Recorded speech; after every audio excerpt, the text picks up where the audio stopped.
Ed Koch, lawyer, former mayor. Peter Vallone, lawyer, former speaker.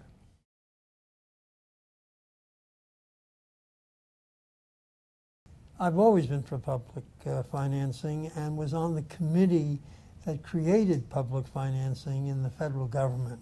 I was on the administrative committee, which was chaired by Wayne Hayes.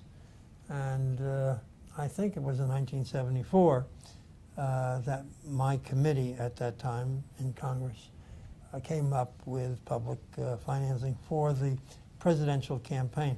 I was for funding the members of Congress, but very few members of Congress were for that. So that went by the boards, and it wasn't my idea. Bradamus was the one who came up with the original idea.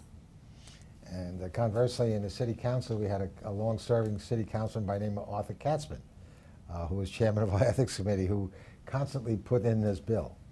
Now, it's something that I always personally believed in, but as my dear friend Mayor Koch just indicated, Congress were not enthused. Congress members were not enthused about it, nor would any legislator be enthused about it, because what you're basically saying is, look, why don't you do good government and pay for somebody to run against you?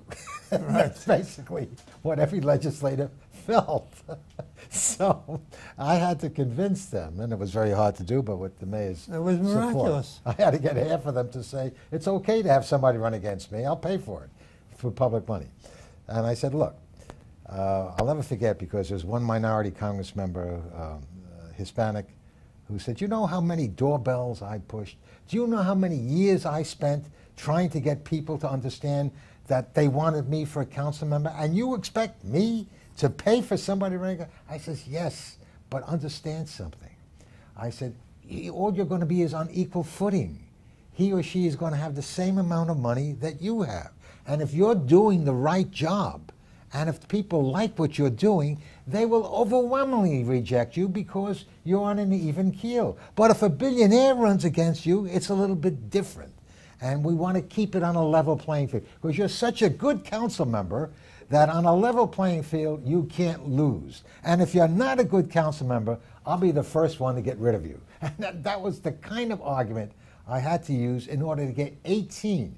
And you'll never forget, the chairman of the Finance Committee, Mike DeMarco, during the debate, which was a very close debate, says, we cannot afford good government now, which was one of the greatest comments on the floor of the city council.